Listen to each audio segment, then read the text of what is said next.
So recently we have talked winter trends. We have also talked trends I am not buying. So for today, I thought we would mix it up a little because I haven't talked about this in a while, but I wanted to chat about some trends that I do like. I made a nostalgic trends list over the summer, but I don't think I've actually committed a full video to trends that I like. Of course, not all of these are currently trending at this exact moment, not maybe in this particular season, but everything on this list is a mix of things that I have been seeing pop up recently, as well as just over the past year or two. Some trends I've been participating in myself, some I've just kind of been casually admiring from afar. But without further ado, let's get into it. So the first trend that I love is polka dots. More specifically, large polka dots. I have seen people style kind of the micro ones, but I tried that out myself and I wasn't a huge fan of it on me. And overall, visually, I feel like I just gravitate towards the larger prints. But there's something very fun about this recent revival of it. I have often associated polka dots with kind of more preppy classic styles, which isn't totally my thing. And so it was always like a difficult print for me to try. I never really felt quite right in it. But then I made the connection after I had this one top that I,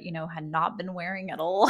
I thrifted it because I liked the fabric, it felt nice, but for some reason I just could not style it. I didn't like it on me. Partially, I do think the top just wasn't doing me a lot of favors, but it did click for me that it was the tiny polka dots that I was not liking. I think the tiny, smaller ones definitely have a more classic feel, but the larger ones, I don't know, there's something fun about them. It feels more circusy, more Alice in Wonderland, a little bit Coraline. I've been particularly liking like a white background with a black polka dot, but I think pieces that incorporate color are really fun too. There's a lot of ways you could go about incorporating this, from tights to tops to skirts, all kinds of things. So I feel like it's a fairly accessible trend. I'm not sure if I'm going to commit to it yet myself, just because I did not wear that top that I previously had, but I am keeping my eyes open. If I see a piece that speaks to me, I might try it out. But for the most part, I have been loving seeing this on other people. I think there's been a lot of creative innovation when it comes to polka dots lately. I'm glad to just see a more colorful, fun, not so serious, stiff approach to the pattern. You're seeing it applied to like silhouettes you wouldn't expect to see it on. And so I think polka dots overall have just been a lot of fun lately. Another trend that I love and have definitely been partaking in myself is mesh slash see-through pieces. I have quite a few lace slash mesh tops that I like to wear and layer with, but I do enjoy styling them with just like a bra or bralette underneath. I think there's a lot of variety that can be achieved with a see-through piece. It's definitely an opportunity for an interesting silhouette, cool layering options. I love sheer dresses over jeans. I love like a graphic tee peeking through something sheer. Even a little lingerie peekaboo moment I think is really fun. And I don't really see this trend dying out anytime soon. I've seen this trend from red carpet events to street style to social media. So I don't think this one is going anywhere for a while. But to me, mesh slash see-through is almost like a staple when it comes to alternative fashion. It's not going to be trending for everybody all the time, but for somebody like me, it's going to be something that's going to get consistent wear in my closet. If you have tattoos, it's a cool moment to like show off your body art and just show off your body in general. But I think it's really fun. I think there's a lot of creative options for this one too. I think like a plain lace top or t-shirt is a good place to start if you're a bit intimidated by wearing like a dress that's head to toe sheer. I'm definitely intimidated to try something like that, but a little like sheer top moment I think is fun, really sassy. There's so many options when it comes to silhouette and texture even. A lot of these pieces incorporate lace, a lot of them incorporate tulle, so I think there's a lot of ways to incorporate the mesh see-through trend no matter what your style is. All around I think it looks classy, elegant. I know a lot of people are burnt out on it, but I personally still enjoy seeing it. I still enjoy styling it. The next trend that I love are bows. Again, I think people are getting pretty sick and burnt out on this one. And I can understand because I do think some people take it just a smidge too far. Maybe if your dress is covered in bows and your bag has bows and your shoe has bows and your hair has bows, like maybe that's a little too many bows. But for the most part, I still really like them. In my hair, not so much. I don't really have much hair to tie anything to. But on clothing, a little bow here, a bow here, love it. Tops that like tie clothes with bows are super cute. But what I think we haven't seen quite yet with bows are very large, oversized ones. And I see it here and there, but it has yet to take to the mainstream quite like the miniature bows have. And so I think it would be really fun to just start seeing people cover themselves in giant bows. I kind of touched on this in my winter trends video, but I love the idea of like dressing like a present quite literally. So a dress that's just like entirely a bow. I think that's so fun and cute. I've even seen some cool pieces that were like harnesses that incorporated bows, which is really fun and playful because harnesses are usually quite edgy. I think that's pretty cool and fun and innovative. And another reason that I like this trend is because it's such an easy DIY. Literally all you need is like some ribbon and a pair of scissors. As far as trends go, micro trends go, adding bows to things I think is harmless because you can just take it off. It's just ribbon, string. You can repurpose it for something else. But I'm still really enjoying this trend. Like I said, I think that there's other ways we can explore it a little bit more. Incorporating bows into the actual structure of the garments, I think that's like the next evolution of it. But I think people have been having fun with it. They've been creative, playful. I like seeing people do things themselves. So even if it is a bit overplayed at this point, I still smile if I see a girl at the store, you know, with like a bow in her hair. I know she's a Pinterest girly, and I don't think there's anything wrong with that. My next trend that I love are ballet flats. Again, super, super trendy. At this point, like full-blown mainstream trend. With that said, I own a lot of flats slash ballet flats and also Mary Janes. I kind of think of them as being the same thing. But yes, ballet flats, flats in general, Mary Janes, even the little lace-up sneaker ones I think are super cute. I feel like ballet flats were something I wore quite a lot when I was younger. They've like re-entered my life at various points. Obviously, when you're like a very small child, you tend to wear them often. But as a scene slash emo kid growing up in the 2000s, ballet flats were definitely a part of my style, particularly sneaker ballet flats, which I talked about in my Forgotten Trends video. I'll link all these in the description if you want to watch them later. But with all the mainstream hype, you know, on ballet flats coming back into fashion, you know, I got tempted and wanted to try them out. I found like a super cheap pair on Urban Outfitters a while ago, like a year or two ago at this point. I think they're completely sold out of this shoe. I think they were called the Kendra ballet flats though, and I wore the crap out of them until I wrecked them during a hike. Not a hike, but a nature walk, and there was an unforeseen mud incident. I have since recovered them and cleaned them, but I need to get back into styling them again. But I also have a red pair. I have some brown little Mary Jane shoes. I think they're super easy to throw on and go with pretty much just anything. Like if I'm lazy and running out the door, I'm probably just gonna throw on my ballet flats. I think they look cute with just about anything and they're easy because you just slip them on. But this is an example of when trying out a trend pays off because I love them and they're a huge part of my style now. This is another trend that I don't think is going anywhere anytime soon.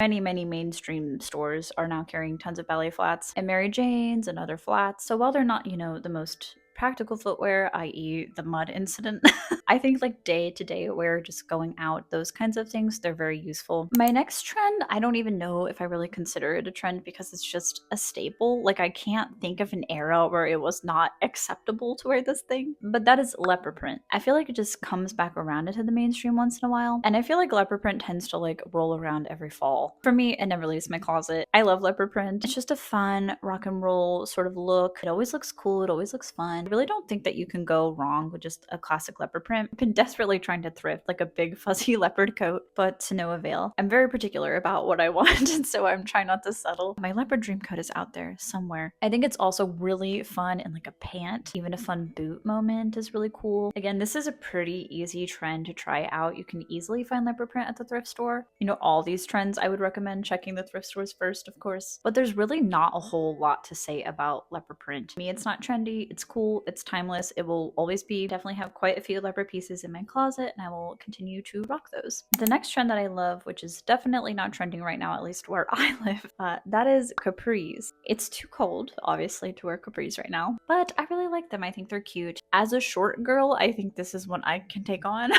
Usually I have to worry about pants being too long. Pants are just kind of frustrating for me in general. Capris, though, easy. I feel like capris look good on anybody. Short, tall, whatever. There's all sorts of varieties of capris too. You have the cute kind of retro fitted ones. You've got your more 2000s denim sort of ones. But all around, I think they're just a really comfortable piece of clothing to wear, particularly when it is in the warmer seasons. I said in one of my anti-trends videos that I was skipping jorts. I didn't really dig the jorts trend, but for me, I feel like the capri is kind of the equivalent to a jort.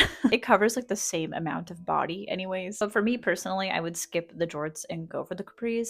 I like the silhouette of them. I think they're cute. Like I said, there's this kind of retro feel to them. There's all sorts of prints and colors and patterns you can try with these. And the thrift stores always have tons of capris, but I don't have like a dedicated pair of capris yet. Maybe in the spring, summertime, I'll look into thrifting a pair. But I've seen these styled so many cute ways in so many different styles. Unlike the jorts, I feel like the capris have a wide variety of look. Lots of different styles, lots of different aesthetics. And like I said, I like that I don't have to like struggle with the fit of it as much. And I don't really know why capris went out of style, to be honest, but I dig them, I like them, and if I'm lucky enough to thrift a pair or two, I will definitely be rocking them when it gets a little warmer outside. The next trend I love is the color red. Again, it's hard to tell if this constitutes as a trend or not, but I do think I have seen a large increase of people wearing that color. The red tights phenomenon going on, which I have participated in. I did get myself some red tights and it has been worth every penny because I style them all the time. They go with pretty much everything in my closet. I really like red tights. I'm not getting sick of them. I have a pair of red Mary Janes that I love. And all around, I just like to incorporate that color into my outfits. Maybe it's because I'm a Leo, but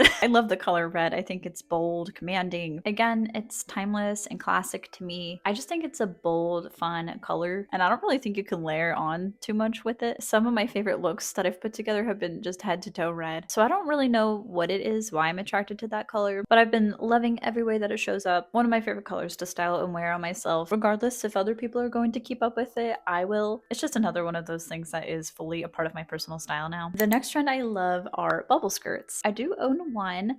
I was lucky enough to thrift it, and I have been wearing the crap out of that too. I've worn it so much, in fact, that I would definitely invest in another bubble skirt piece or something just with a bubble hem like a dress. But these have also gone full-blown mainstream because I've been seeing them in stores as well. Again, I feel a little mixed on that just because I don't want it to die out, you know, and then be discarded. But I'll be at the thrift store collecting all your scraps. All the people that try the trend and toss it, you know, I will be there like a raccoon at the thrift store, ready to take home your trash. So that's like one gripe I have with a trend like this, and the large polka dots as well. It is such a distinct look. So if you tire of the way it looks, you're just not going to be into it anymore. So before you run out and you try to buy a bubble skirt, make sure you like it. This was like a trendy silhouette when I was a teenager, so maybe it is like a nostalgia factor. I like that the silhouette is classic enough, simple enough that you can pair it with a lot of different things. You can style it in a variety of ways, but it's distinct enough that it's interesting. Like you can justify the difference of owning a mini skirt versus a bubble skirt. I do think it provides something different to the outfit. All around, I do sort of enjoy like a cartoonish, whimsical feel to my looks. So the bubble hem just speaks to me. And while I don't have any sewing skills, I feel like this trend would be pretty easy to do yourself. Again, not a seamstress, but I'm guessing that you just take it and kind of fold it under and sew it that way. So who knows, maybe I will try to make my own bubble skirt in the future. The next trend I love is chainmail. I get so freaking excited every time I see it. But why haven't we been dressing up in armor before? Why has it taken us this long to start? But I'm obsessed. I love it. It's cool, it's fun, it's different, it's unique. I love that there's so many ways to go about this too, from actual garments that you can wear to just accessories. As a fantasy nerd, I really can't get enough of this one. I would love to dress, you know, like a fantasy character or like I'm going to the Ren Fair every day, but I would imagine that it gets heavy after a while. So on a sensory level, I'm not totally sure how I would fare wearing chainmail for the day. But what I can say is that it looks cool as fuck. I've seen it done as headpieces, gloves, vests. I've seen purses, dresses, bralettes, and things like that. But I'd be really curious to try like a bra or top made of chainmail. Every time I see it styled, it just elevates the look to be dramatic and striking and beautiful. I always think of this Fiona Apple shoot she did, but I think about those pictures all the time. I also really liked Chapel Roan's looks that she wore. So it's definitely catching some mainstream attention. But where I see it the most is kind of smaller fashion spaces. There is a shop, I believe, called the Falconry shop. I'll put a picture here. Maybe one day I'll treat myself to something from them. But really cool, beautiful work. I love that this trend too can't really be replicated by fast fashion companies. I mean, they can try, but it'll probably look like shit. So a lot of these pieces are really, truly a labor of love. And I really respect the amount of dedication and time that goes into making them. But I do think that we should all start dressing more like knights. That would be really cool, I think. The last trend that I'm loving are buttons and pins, which I have talked about plenty here on this channel already. Add a few on a blazer, put some on a hat. I've even been seeing people put them on their shoes, which I think is fun. There's just so many ways that you can incorporate them. You can make them yourself, you can thrift them, go to antique shops. There's probably a gazillion small businesses too that you could get buttons and pins from. But I like this trend because it's one that you can really deeply personalize. But all around, they do have a punky, cool, grungy, rock and roll sort of feel. I love throwing them on jackets, blazers, as I mentioned. But I really like vintage ones. I like ones that have funny sayings, music related ones. You can layer on tons of them for a more maximalist kind of vibe, or just add a couple, you know, here and there. But compared to some of the items on this list, this is like a fairly low risk trend to try. So that concludes today. today's list. I would love to know if you like any of these trends and also what trends you're into just generally lately. Thank you so much if you watched this entire video. Liking, commenting, sharing, all that stuff really helps out the channel. If you like my content, consider subscribing. I post lots of videos just like this one. So have a great rest of your day, and I will see you in the next one. Bye!